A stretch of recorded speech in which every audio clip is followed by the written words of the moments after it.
Good morning, good evening, good night, wherever you're watching from, wherever you're listening from on your favorite podcast platform, Apple Podcasts, Amazon, and the others, you know them. You know, time zone. I love to talk about the time zone because what happened is that my guest, I think where I am perhaps some hours ahead. I would have to find out from him. But we are going to be looking at that initially because the time zone is critical. Even one country, the United States, there are several time zones that we have to follow, and that's okay. I We'll be talking about a number of things that you'd want to hear about this afternoon, tonight, whenever, as we have said. Relationships. All of us have relationships, be it platonic relationship, intimate relationship. But my guests believe that relationships are here to teach us something. We can learn from relationships, naturally so. But we're going to hear from him what he thinks, and it's Chris Plourde. We are going to hear from him as I let him into the studio and talk about this difficult game relationship. Hey, Chris, how you doing? Hello, doctor. I'm well. How are you? I'm good. We are going to find out how this game plays. If it's a game, you're going to tell us. But before I go into all of that, who is Chris? Talk to me. Who are you?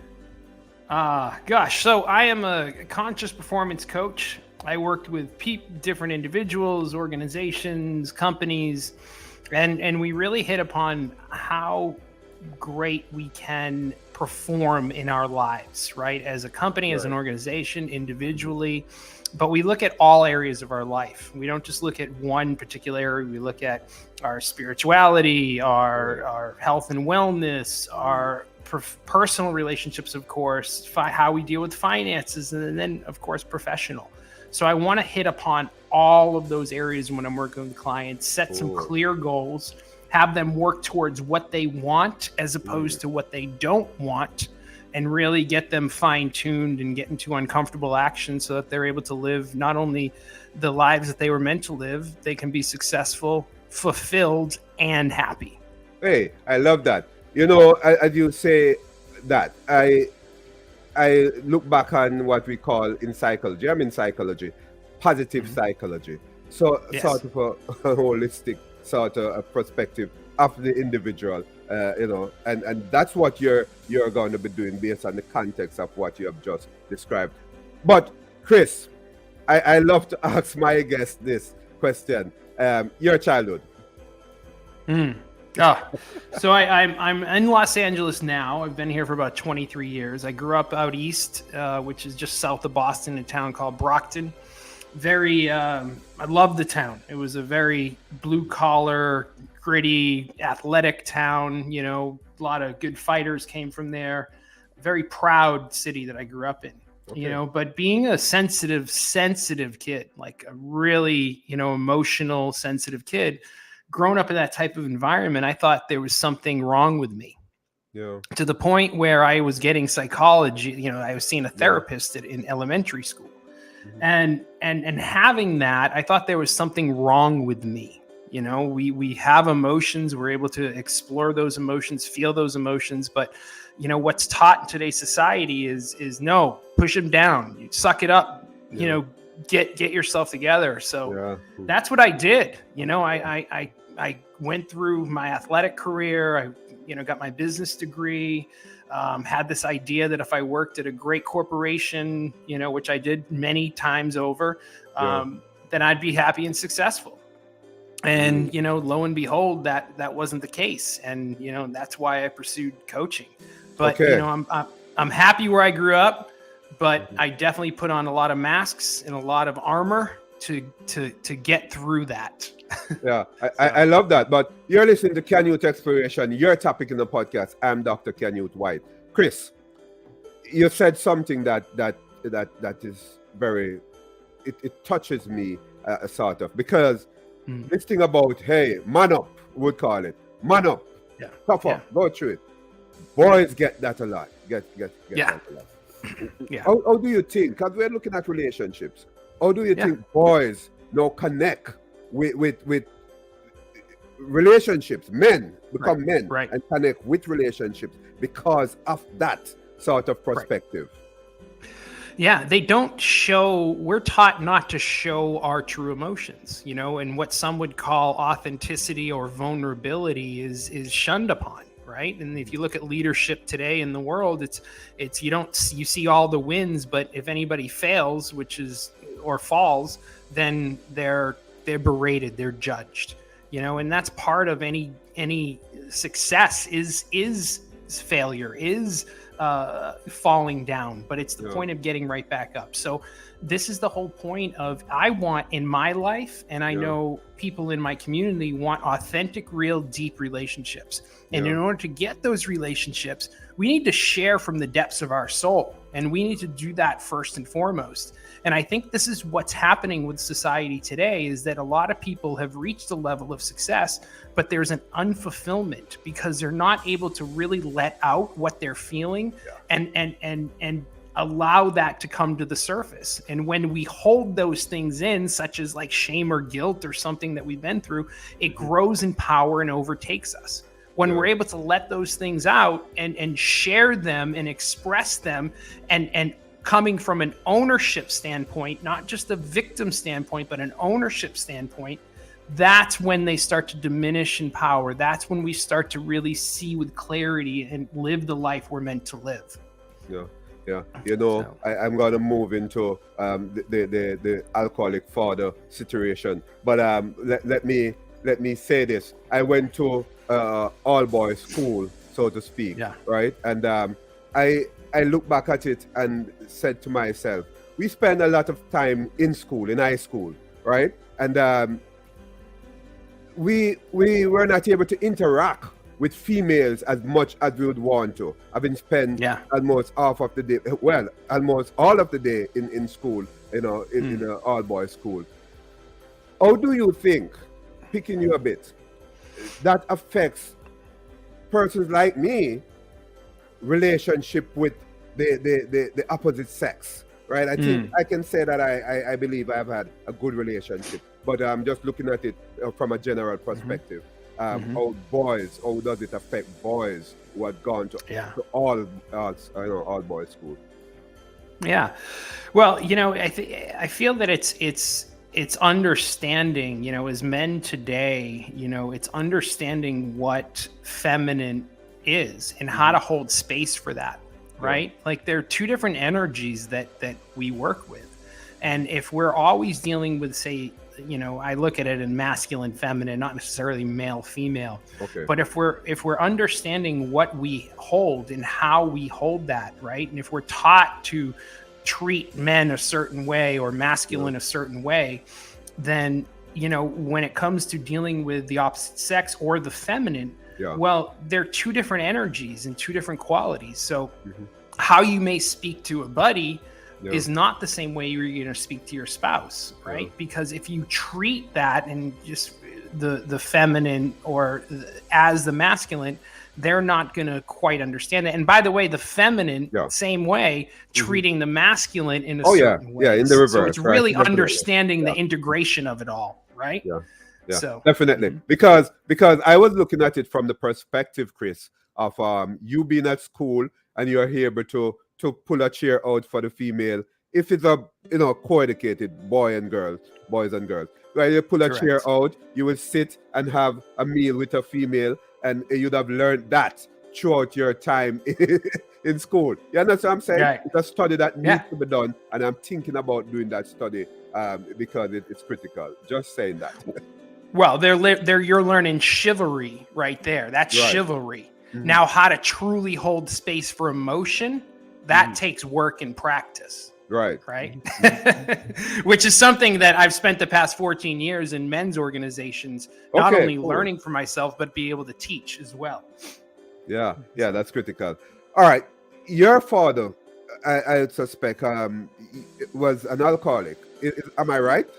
You're right. Yeah, sure. So what have you learned from growing up with that sort of environment, father being an alcoholic? Yeah.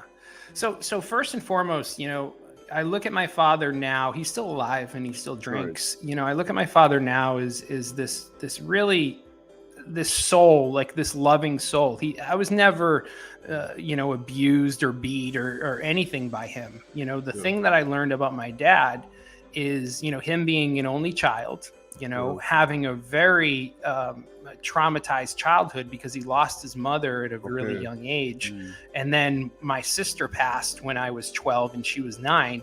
So he went through some really tough life situations that no one was ever really there to teach him how to deal with those. Right. When my grandmother died when he was a teenager, my grandfather just kind of like gave him money and let him live his life however he wanted. Bought him a car, did this and that, but nobody ever was there to show him how to really be that father figure of man. So what I learned throughout the years, and yes, I got upset, Dad, you need to take better care of yourself. You need to, I would meet it with compassion. I would meet it with anger, all sorts. My sister and I both, I have another sister who's still alive. Right. And there was a lot of frustration through the years. But what I came to is, he did the best job with the tools that he had, and understanding that he chooses this lifestyle, right? I can put up boundaries such as no, I'm not going to talk to you when you're drinking, and no, you can't, be around the kids when you're drinking, and so on and so forth. But I can love you. I can love you, and I can have compassion for you and what you've been through in your life, right? But I don't have to allow that to affect who I am or bring that into my family if I choose not to. So again, it's meeting it with compassion and understanding. And when I learned that, and when I really truly saw that for who he was, and realized that it wasn't my fault or anything I did, right? That I chose him to be my father, and I thank him for the gifts and the lessons that he's given me, right? From not only directly, but indirectly. And I literally have thanked him for this. Thank you, Dad, right? For these things. Then I was able to release the triggers and just love him and still love him for who he is right now, even though he chooses the lifestyle he chooses. He will be ready when he's ready, if he ever is ready. That's his prerogative. But I can still show up in my life as the man I am today. What was the alcoholism, sort of abusive? Is it an abusive sort of response from him? Was it abuse? No, he was never abusive. He wasn't abusive. Okay. He wasn't abusive. No. Okay. Right. He was not abusive. He had a very what he did was it was very loving. He buried his emotions is what he did. Right. He didn't understand how to let these things out.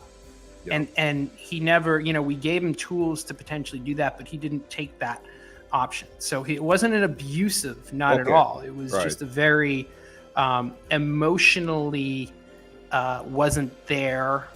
But that's what I chose. And because he was that, I chose to look at it in a different limelight. I chose to step onto a different stage in my life, and not, I didn't have to step into that stage. So. I have an interesting question. That relates to men, and since you have gone through that, I've gone through a relationship with my father, who he was an alcoholic as well, so something similar to you. But I decided not to drink. He used rum, white rum, so as you know what we're talking about, right? And I decided I've never used white rum, never drink that.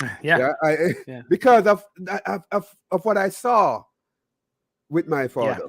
So the question is, how that affects you, the alcoholic context of your father affect your drinking, your socializing. How does it affect? I'm very aware, I do, but I'm very aware of when and how that happens. So I don't drink to numb. I'll drink to have a celebration or have a ritual like thing with my wife. I rarely drink past 7 or 8 o'clock at night. I'm up early in the morning. So if it becomes a thing where, in my life where it's like this power then I'm really looking at that and go, no, Yeah. this isn't what I choose, because I want to be as clear and as focused as I can be. As a father of myself of two kids, 16 and 10, a husband of 16 years, 17 years going on. So, there's certain things that I have lined up in my life. And, if that's the dominating factor, I'm just very mindful of it, because my wife's mother, parents were too alcoholics. So we're both looking at it in a very careful way. And we understand that. Yeah, So. and that is important. That is why we're talking about what relationship can teach us, and That's right. that roll into the context of the lessons that relationship has. Because That's it. Yes, that taught me to keep away from alcohol in an excessive type of way, and That's right. it taught you something as well, and that is good. But tell me, the spirituality as it relates to relationships, something I would like to find out about. What is the key to a true spiritual partnership in relationship? Because relationship is about partnership. Right. So my wife and I first discovered this term, we've been married for a certain amount of years. And then I think about 8-9 years ago, we kind of got to this point where we were learning and doing deep work on ourselves. And we realized that this is more than just a marriage. This is a spiritual partnership. Yeah. And my definition of spiritual partnership is really helping each other's souls grow. Right. So we're holding space for each other's souls to grow. So we're in service of each other, holding each other and allowing that to happen. Right. Giving honest feedback, being truthful with what's coming up in our lives, and being mindful of the context in which we use that as well, making sure that it's not about us projecting onto the other one, but really showing up and being as clear and as truthful as we can. Not burying things for the sake of burying things because it's going to be uncomfortable. We're both all about talking about it when it's there. There's rarely a time would go by 24 hours that if we're holding on to something that we're not discussing it. We're letting it out as soon as it surfaces all the time. And we've always done that in our relationships. And, and it just keeps getting deeper and deeper as we get older and older. So my listeners, my audience will ask, is it hard to swallow honest feedback? Is it odd? Yeah, to swallow. It can be painful. It can be painful. It can be a jagged little pill. It can hurt. But I think that the hurting sometimes, the hot hand on the stove is what we need to wake us up. Okay. But the key is, do you choose to keep your hand on the stove and allow yourself to keep getting burned over and over again? Or do you want to take it off and choose a different direction? Right? So that discomfort and that little bit of pain is an awakening sometimes. And it's something we need to feel. But we don't have to be in that long period if we don't choose to. We can do something about it and change our trajectory if we unless you're addicted to that and you want to stay in that, which a lot of people are, right? Because the change of getting out of that toxic environment is harder. What are we going to do if I release that energy? What am I going to do if there's a big void there? Because they've been living in it their entire lives. So, as a coach, I get to work with people to help them discover what are we going to replace that with, not just remove it, and then what can we put in its place as we move forward, if that makes sense. Yeah, it does. Mm-hmm. But I don't want to think, Chris, that when two people come together, they come from different backgrounds, as you know, different personality. Yeah. Right. And therefore there's this clash that can happen, right? Because of the differences, individual differences. Yeah. Right. So what you're saying is good, and I'm gonna play devil's advocate here. But it's not easy. Relationship is hard, Chris. Yes, I agree. I agree. So if relationship is that hard, how can we, male and female, right, become quote unquote perfect in our relationship. We talk about spiritual partnership, right? But how can that happen? What type of time frame does it take to make that happen? Talk to me. All right. So first of all, I want you to remove the word perfect from your vocabulary. Okay. Right? because if you were perfect, then you would be lonely because no one would be able to relate to you, right? Okay. As my fellow coach Peter Crone says, right? So you want to eliminate that perfect and understand that you're going to make mistakes first and foremost, right? You say it's odd. I agree with you, but that's the whole point, and that's where David Data talks about in his book, Way of the Superior Man, is understanding the feminine and the masculine aspects of what it is, what a relationship is, right? If you're trying to find a relationship with your, let's say, mate that does everything you do, right? And is like, we love this and we love that, and we're the same personalities and this and that. Well, there's no polarity there. And what I mean by polarity is the opposites attract, the attraction, the chemistry, right? So when you meet that person that has maybe you get along with, and maybe has similar interests, but not all interests, right? Maybe one's an introvert and one's an extrovert, like my wife and I, right? She likes playing with plants and all her herbalism stuff, and I like to go out for a 3-hour bike ride or whatever the case may be, right? Those are and then we can come together at the end of the day and talk about these things and these experiences that we had. So she is, I won't call her my best friend, but she's my wife. You know what I mean? Like, I think best friends have real similar things that they can get through, but you might not be attracted to your best friend, so to speak. Right. Yeah. I'm attracted to her because I allow her to be in her feminine, and I hold space for her to be in her feminine. And I love when she lets herself go and is in that. And at the same time, she allows me to be in my masculine and feel all the feelings I need to feel in that. Right. And then we get to talk about it and come together. So I think there's we can dive deeper into that, but that's what it comes down to, is understanding that there's opposites attract, and that's what forms that chemistry and understanding how to play in that world. So. I remember in university, in my master's in psychology, a discussion came up about love decreasing. Love can decrease because you fall in love with an individual because of a personality, looks, whatever, and eventually that decreases. What do you think about that? What are your views and love decreasing? For me, I can only speak about, myself. I've seen a lot of relationships, and I've worked with people that it's gotten better. And then I've seen a lot where it's definitely, they've lost communication and they grow apart. So I think there's two marriages in life. One, you can either be married to the same person twice, or you're going to marry a second person twice, right?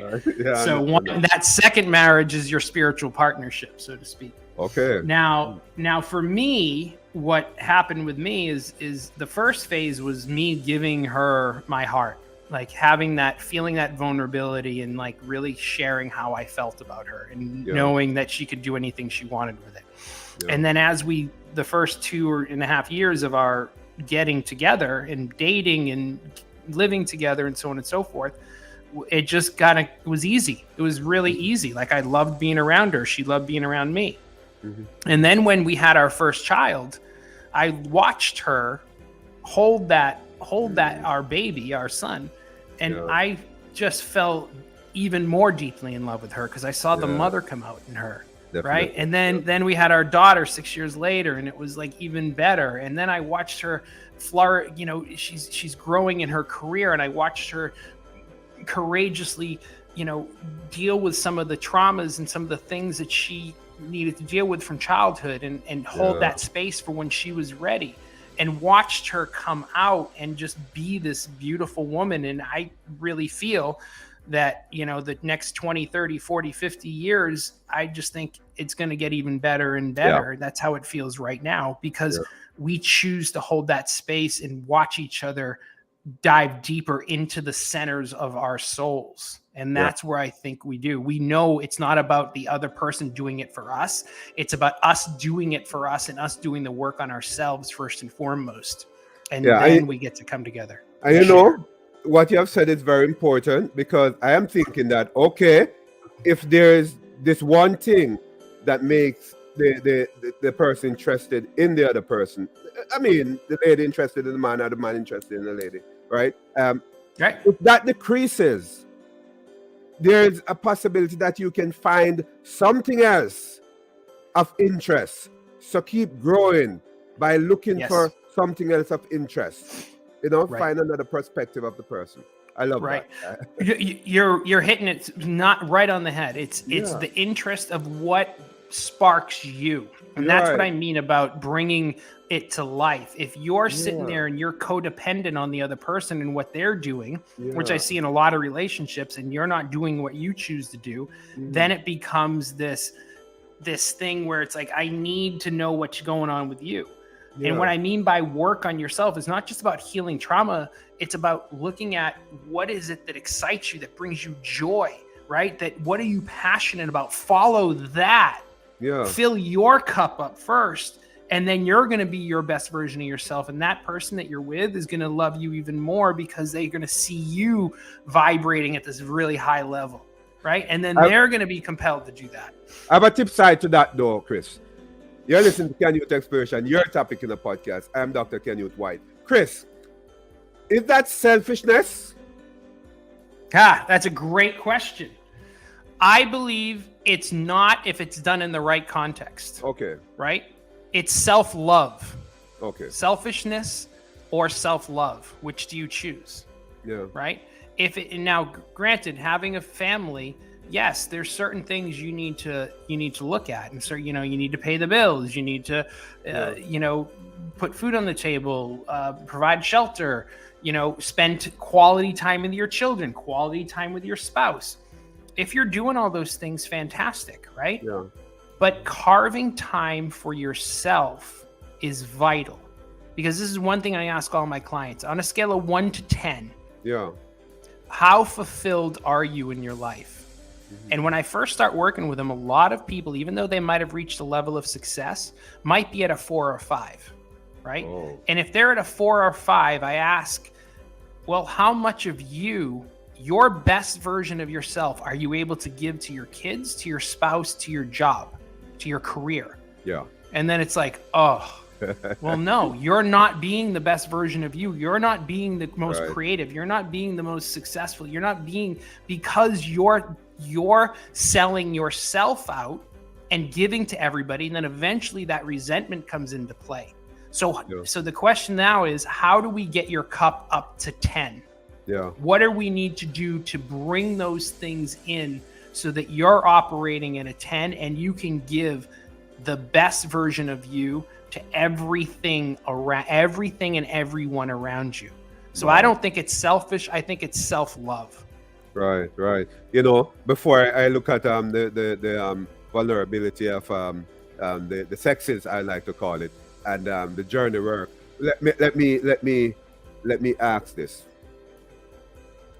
the love language, the love script, it's different, right? That's right. Between a man and a woman. But guess what happened? A typical marriage, the husband and the wife have a different expectation, as to what love is and how to express love. So Chris, is it that can be a challenge within relationship? Because I say I love the lady, right? Is not the way she believe I should say I love her or express my love to her. What's going on there? That can be a challenge. Yeah, well, that's the beauty, and that's why we grow. Life is challenges, right? Yeah. But again, it comes down to communication. You mentioned the love languages, right? Yeah. Being able to get curious and ask your spouse, what is your love language? Okay. Do you like gifts? Do you like words of affirmation? Do you prefer spending quality time together? Do you like touch? all of those things are vital, and it's our job, our duty as if we're going to talk just men right now, to find that out and realize what is it that really speaks to her, what is it that she loves, right? And talk and ask the question. I don't care if it's those love language or being really specific about, we can get into, what do you prefer, sweetie? Do you want us to spend some quality time? Do you want to go on a date? Do we want to go on a vacation? Right. How does that look? Even in the bedroom, by the way, right? Yeah. What is it you like, right? That could be uncomfortable with certain people, but asking the question, what is it you prefer in the bedroom? Right? When we're making love, what is that one thing? Well, slow down a little bit, or this, or I like it when you do this, or kiss my, get specific and uncomfortable around what it is. And by the way, vice versa, this is what I like, right? Come together with that communication. And even though it could be like, well, it's going to be awkward. So what? Life is awkward, get uncomfortable. If if you're burying what your needs are and you're not expressing that, and vice versa, then you're not going to come together in the way that you should come together. But that's what you're talking about.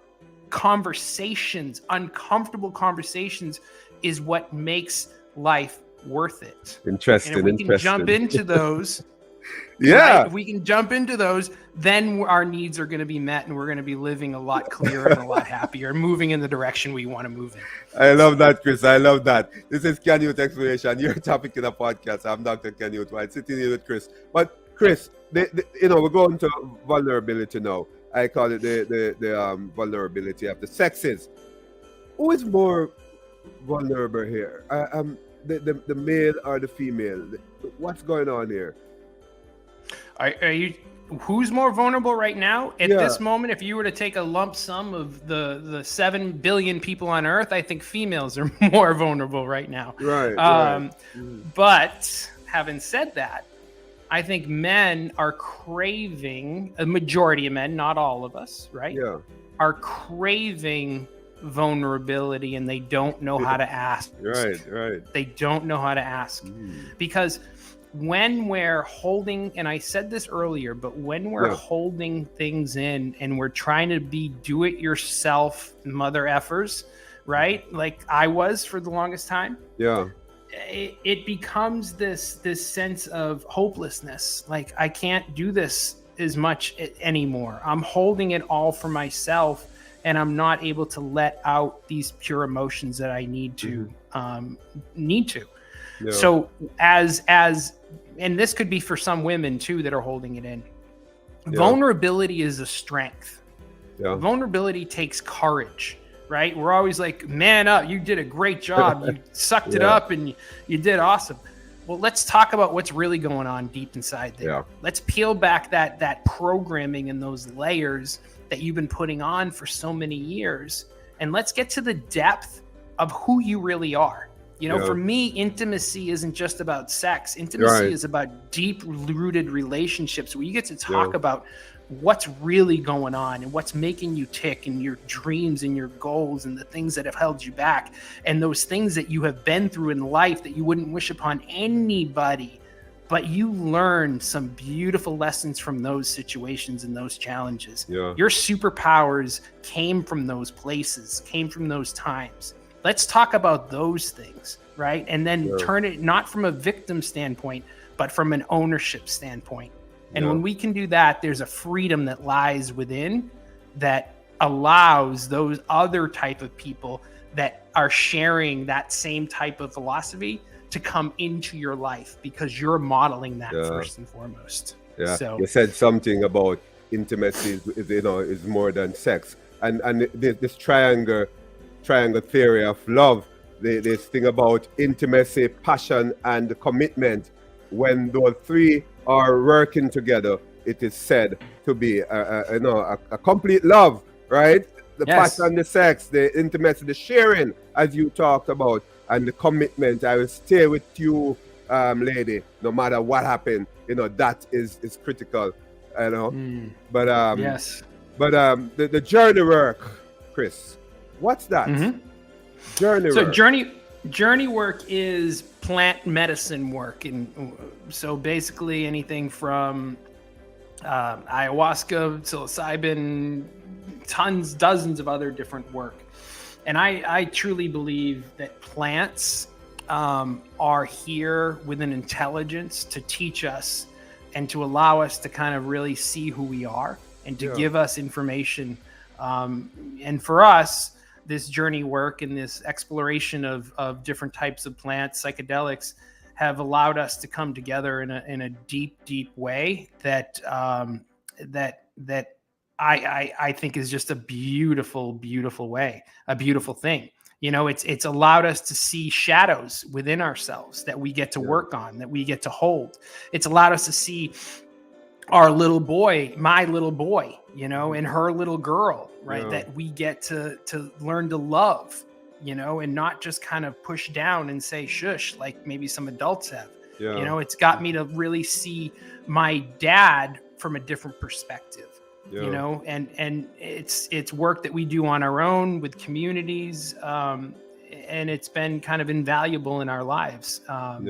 Just a really amazing thing. And you know, in the States, and you know, as you, from what you do, a lot of research and studies are coming out right now from you know, John Hopkins and how they're treating PTSD and depression and all of these things. So you know, we founded about 8 years ago, and it becomes a pivotal part of our growth and our connection to not only to ourselves, to each other, and to the people around us and the earth. So interesting. And I'm happy you talk about plants, because you know it's really a part of our life, right? And we can relax through gardening, you know, things like that. And you know, have plants around us. If you realize, in my background, a lot of trees. Beautiful. Great background. Tell you, right? Chris, your teachers, you know, who are some of your greatest teachers? You know, talk to me about that. Yeah. You know, I think it all started in high school with, you know, my graphics teacher who really believed in me. He was more than just graphics. He was really the one that said, you know, you get to go to college, and I want to help you get there, you know, Mr. Peck. And, you know, he got me into his old alma mater, where I was eventually, you know, got my business degree from.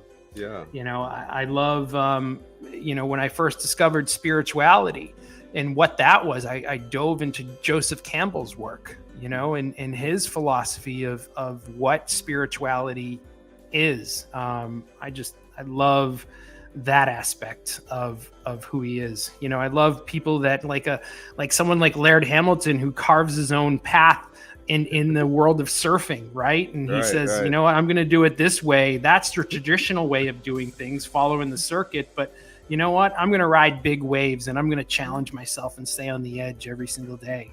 And then, you know, we have local, you know, my local friends, David Dressler and Spencer Figueroa, and all these people that have done these great, built these businesses, and have shown up and looked at themselves in deep ways that really just you know, gave me insight to, that's the way it is.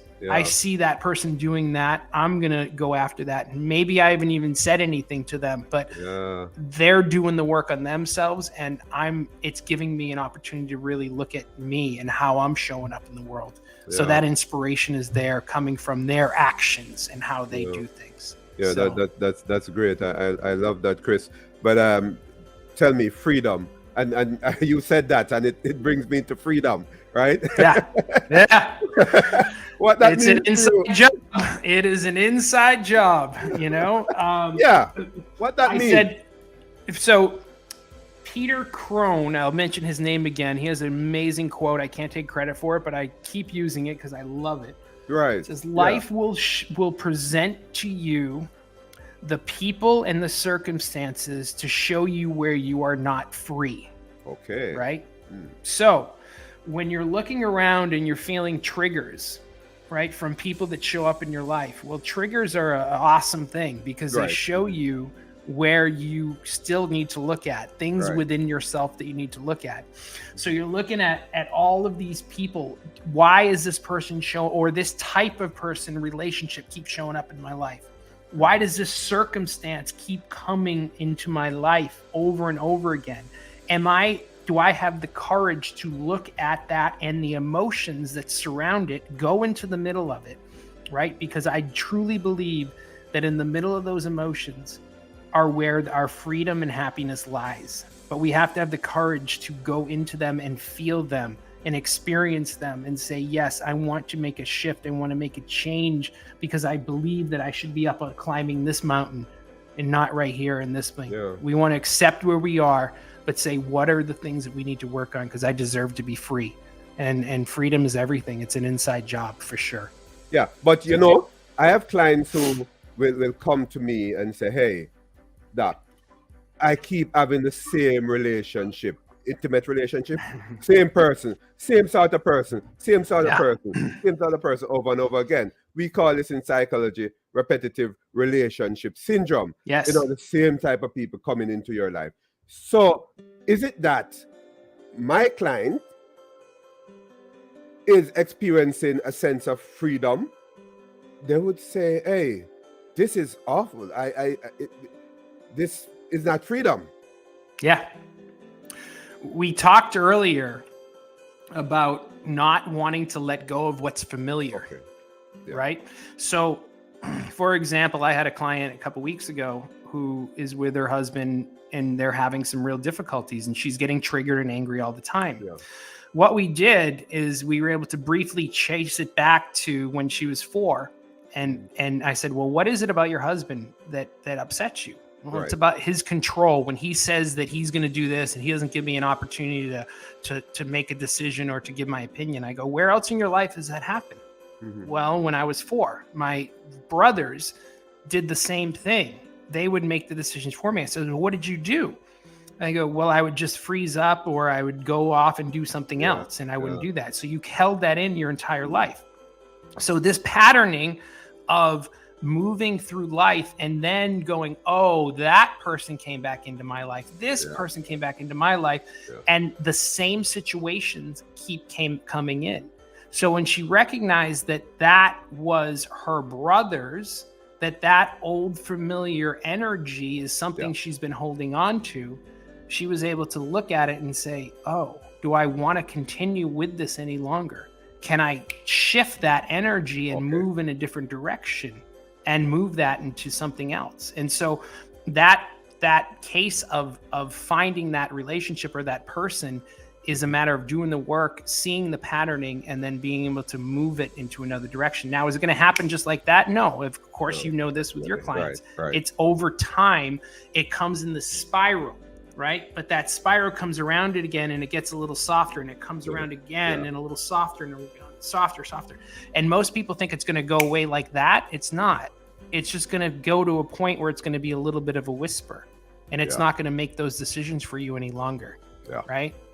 So that's what I think it is. It's about showing up for that work and understanding that it's a part of you and loving that regardless. Interesting. You're a coach. And being a coach, I'd like to find out what sort of philosophy you use in your coaching clients. Mm-hmm. You perhaps have alluded to that before, but be specific as it relates to the philosophy you use. Yeah, I believe for me, it's all about falling in love with the journey of becoming your greatest self, right? It's not, yes, we want to create goals and destinations, but when we can really look at this exploration of moving through this mountain, of not knowing what is the next door that's going to open or that path that's going to open up, and just trusting that as long as we stay in action, then these beautiful gifts from the universe are going to come in to us for us and present themselves in the just right times in the just right ways. Yeah. But it's all about the falling in love with the journey and understanding that it's not about something trying to hold you down. It's about a challenge that comes to you to make you stronger. And there's always resistance there to teach us, to show us, to help us become the best versions of ourselves. Yeah. I love that. Hey, Chris, I am an education junkie, so to speak, education freak. I'm also a fitness freak. Not much of a fitness freak, but you are in the fitness industry, some fitness thing, and you transition into coaching. How you do that? What's going on there? Talk to me about that. Yeah. No, it's funny because, my whole thing was about, it was always under my nose the whole time, the fitness industry and working with people, being an athlete, college football, then becoming an endurance athlete and hitting these different cycling, triathlete, all this stuff, and ultra endurance, mountain biking. And, I was able to take on a certain path my way and understand and create training programs for me. And all of a sudden it was like, hey, can you help me do this or coach this? And so it just was one of those things that I had this belief system of I need to have a degree and I need to work in a corporation. But when I really opened myself up to go, no, there's more here. Then the opportunities came my way and I was able to work for a variety of fitness companies to help to train trainers and certify instructors. But doing that, I got chosen to work at a bunch of different conventions and create my own content. And what the content that I created that I was drawn to was about becoming the best version of yourself, the best instructor, the best trainer, the best teacher that you could. So a lot of that work that I presented throughout the years that I thought was just for the fitness industry actually became more for life. It was told to me dozens of times. And then one time a client said, hey, can you work with my sales team? And I did. And we ended up keeping the same philosophy, the same type of training, the same type of workshops, and then worked with them, mentoring them and getting them on the right path to what they needed to. And we had a 30% increase in sales and the best, sales they've had in 28 years. And I was like, wow, there's something here. It wasn't about just the money. It was about getting them on the right path to to themselves. And then that's when the transition started from fitness into coaching and into personal development and working with people from all walks of life. So that's kind of the brief story. I love it. So you have the concept in the fitness industry. You have transferred that concept into the coaching industry, right? Yeah, so to speak. Sure have. My philosophy. Yeah. My philosophy. It's more than just losing weight. It's more than just crossing a finish line. Yeah. Right. It's that journey of going through and going, am I really enjoying this, climbing a mountain on my mountain bike, or is this really torturous? Well, if it's torturous, why are we doing it? What are we trying to prove? Because I've seen so many people go through a fitness routine to escape their emotions and feelings, right? Thinking it's about, I can't tell you how many people I'm working with now that were like, I need to lose 15 pounds or I got to change my eating habits. There's so much more. I'm like, okay, tell me more. And then an hour and a half later, it becomes about the relationship with their husband and how they're not happy and they haven't been happy for 10 years. Where originally they just think if I lost 10 pounds, then I would be happy. And that's never the case. There's something psychosomatic. Yeah, I know, right? That's right. That happened. But take for instance, the SWOT analysis, right? I have used that in my sessions. And it's SWOT analysis is a business concept, but it can be used as it relates to SWOT analyzing yourself as an individual, to create strategies in order to. So some of these concepts can be shifted into a different location, to make sense. That's cool. Right. Tell me though, conscious performance coaching. What is that? What's that talking about, Chris? You're like, I love that because, it's all there, right? We're performing. I want people to perform at the best. I want them to perform the best versions of themselves in all areas of their lives consciously. Okay. Right? And I think a lot of people go through, and what I mean by that is listening to that inner voice of what is really driving you. A lot of companies, a lot of people have built successful companies off of the left brain survival way of being, right? I'm gonna hit on the judge is gonna ridicule me and push me and drive me, and I'm gonna hate every step of it, and I'm gonna berate myself the whole step of the way, and then they reach a level of success and say, okay, high five, great, okay, what's next? Right? I see this all the time here in Los Angeles where people make a success, sell a company, and it's like, I'm not satisfied. What's the next thing? Well, I'm not satisfied. Well, you have enough money for you and your kids and your grandkids to live, but you're still not satisfied, right? There's an underlying worthiness thing that's going on here. So my whole thing is, let's pull them to the right brain. Let's bring them into the more compassionate way of being. Let's get them into the more innovative, creative way of being. Let's get them into the more, that place that it's going to be healthier, that studies actually show that not only will you be 30% more successful, if we were relating it to a sales team, live 10 years longer and be exponentially happier, right? If we can bring your place from left brain and burn new neural pathways to your right brain, this is the mental fitness part of what I teach, is getting them to go through that mental fitness programming and training so that they're activating that side of their brain and the gray matter is there the majority of the time, so that we're working towards this beautiful life that we all deserve to live. So, hey, Chris, I want you to play with this for 2 minutes. Because look, you talk about you want people to be their best, right? Perform their best. Perform. But there's this thing, my primary school back in Jamaica, the motto was only the best is good enough. And a few schools have that going. But the best is not always good enough. What do you think? Because you want us to perform at our best. You'd like people to do that. But is the best always good enough? Well, it depends on what that is. Like I mentioned earlier, right?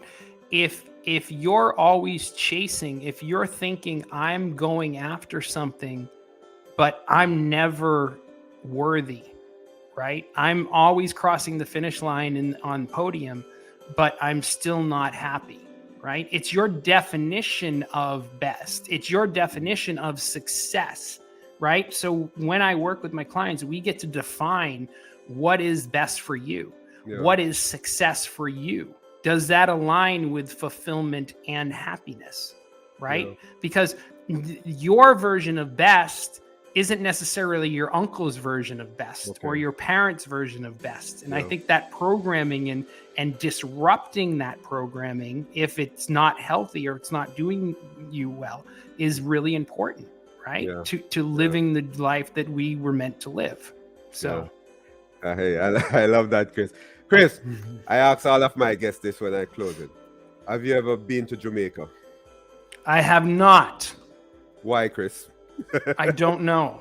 There's so many places because I live in Southern California. But that's all right. That's all right. No, but it is on my list, and someday I will be there, and I will check it out for sure. Thank you for that. Hey, Chris, it was nice talking to you. I've learned a lot, and I'm sure that my guests, my audience will learn. I've learned a lot from you.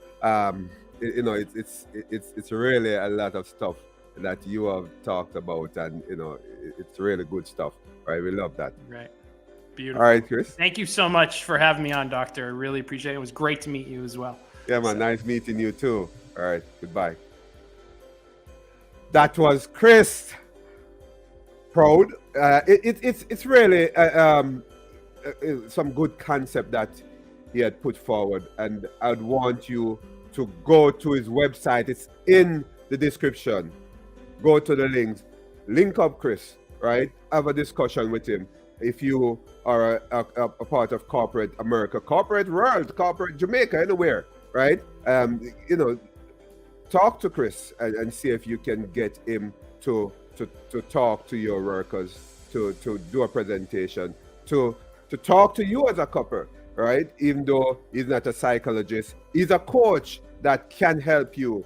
He's a professional who knows his stuff. And we just want to thank Chris for coming in on Canute Exploration, your topic in the podcast. Thank you for watching. Thank you for listening, and goodbye.